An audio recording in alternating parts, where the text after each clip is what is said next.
एक एक शब्द काट देंगे। सुबह 5 बजे भाई साहब पढ़ रहे हैं, फिर रात के 12 बजे के पढ़ रहे हैं, परीक्षा 3 घंटा पहले भाई साहब पढ़े। शांतिहीन हो गई, मगर बेचारे फेल हो गए। जब परिणाम सुनाया गया तो भाई साहब रो पड़े, मैं भी उनके साथ रोने लगा। आज उससे पास होने की खुशी आने लगी। मैंने सोचा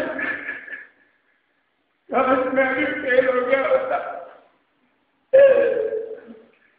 तो भाई साहब को इतनी तकलीफ नहीं होती। मगर मगर मगर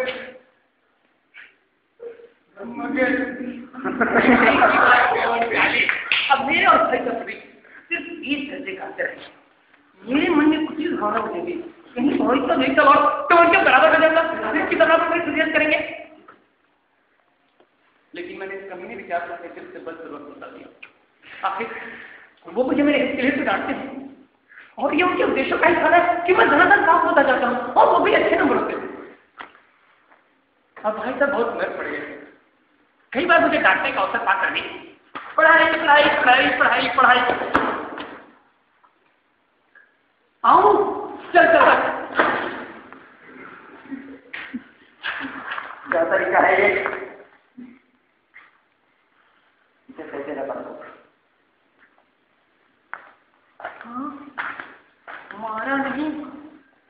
कई बार मुझे डांटने का अवसर पाकर उन्होंने धीरे से कहा।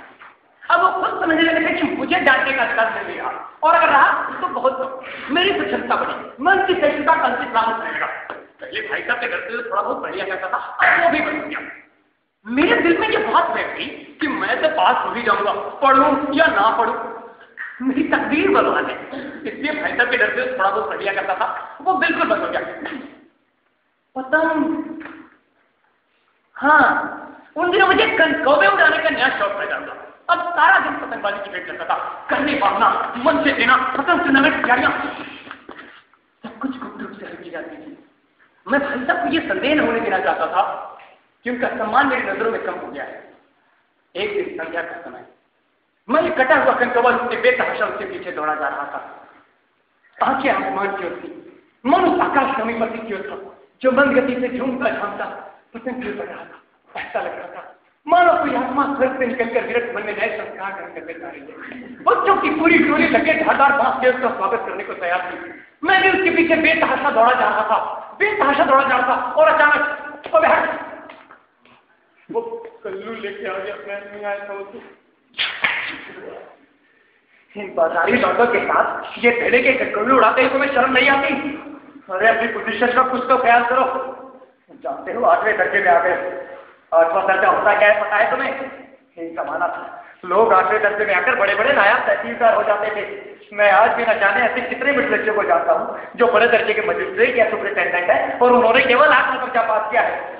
बड़े बड़े समाचार पत्रों में संपादक, बड़े बड़े लीडर केवल 8वां दर्जा पास करके बनते हैं और तुम उसी 8वें दर्जे में आकर के हमारा गलती करते फिर रहे हो।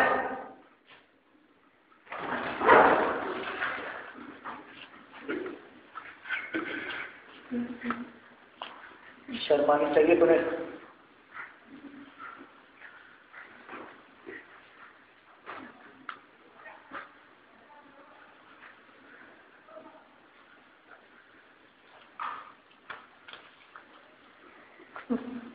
मैं जानता हूं तुम जहीद हो, लेकिन वो जहन भी किस काम का जो आदमी के हाथ में गौरव की हत्या कर डाले।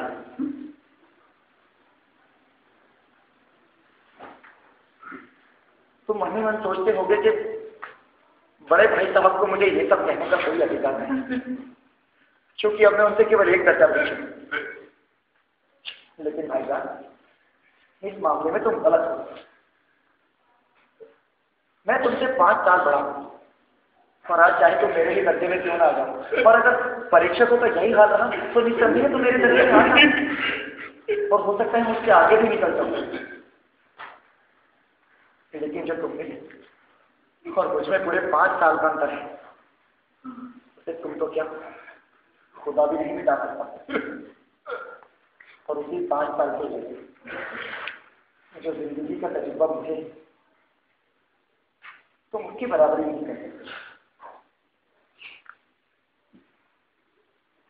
समझ समझ पढ़ाई करने से नहीं आती है, समझ आती है दुनिया देखने से। हमारी माँ, उन्होंने कभी कोई दर्जा पास नहीं किया, और हमारे दादा भी शायद 5वें या 6ठे दर्जे तक ही पढ़े होंगे, लेकिन जो उन्हें हमें समझाने और सुधारने का अधिकार है, हम उनसे कभी नहीं छीन सकते और ना ही किसी बात के लिए झुठला सकते। इसलिए नहीं क्योंकि वो हमसे बड़े हैं, बल्कि इसलिए क्योंकि उन्हें तुमसे और हमसे कहीं ज्यादा जिंदगी का तजुर्बा है। हेनरी आज में कितने व्याख्या, आकाश में कितने नक्षत्र, अलजेब्रा, ज्योमेट्री, ये सारी बातें शायद उन्हें ना मालूम, लेकिन आज भी न जाने ऐसी कितनी बातें जिनका ज्ञान हमें तुमसे और हमसे कहीं ज्यादा है। भगवान ना करे आज मैं बीमार पड़ जाऊं तो तुम्हारे हाथ पांव फूल जाएंगे, दादा को तार भेजने के सिवाय तुम्हें और कुछ ना पूछेगा।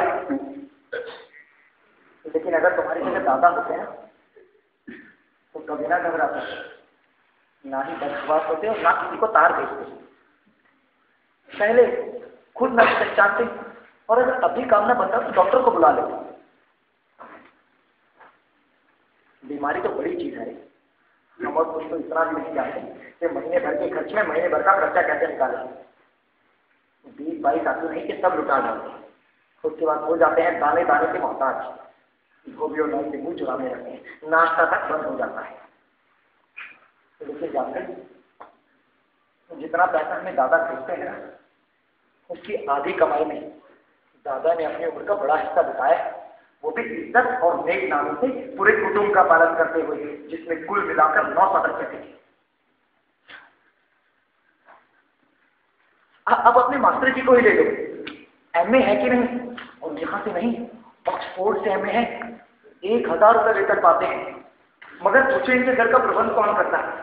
उनकी बूढ़ी माँ जब वो घर पे आती, बेचारे बड़े परेशान होते, ना इधर का काम ठीक से संभाल पाते ना उधर का, ऊपर से कर्जदार नहीं आते। लेकिन जब से माँ के घर में आई है, मानो घर में लक्ष्मी आ गई है, सब काम देख लेती है और इन्हें भी फुर्सत मिल जाती है। तो यहाँ हो गई ना छोटे इतनी सारी डिग्रियां लेकर।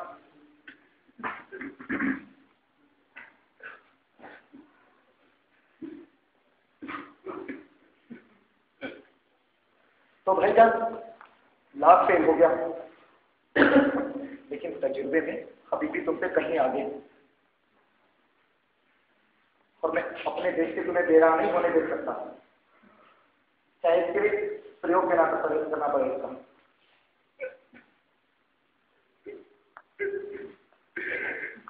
मैं जानता हूं तुम्हें मेरी बातें जहर लगती हैं, इस काम से तुम उस काम से निकाल देते,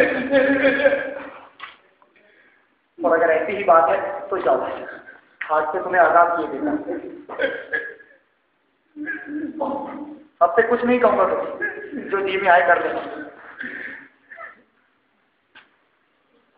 लेकिन एक बात का आपको हमेशा रहेगा, इस बार भी शायद मुझमें ही कहीं कोई कमी रह गई होगी जो आज मुझे ये भी देखना पड़ा।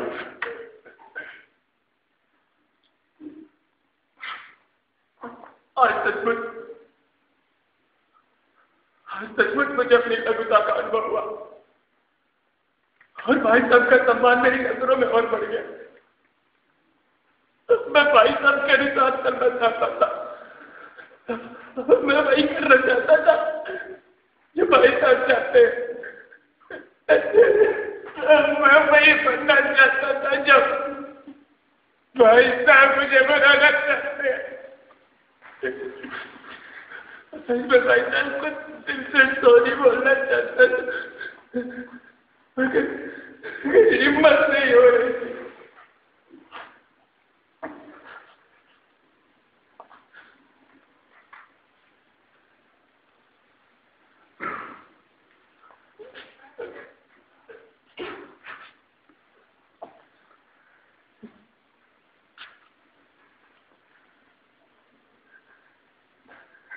भैया सॉरी, बिल्कुल नहीं पता रहे, मुझे ऐसे होने का प्रयास किया, ऐसे कभी गलत नहीं करेंगे, कभी गलत नहीं करूंगा।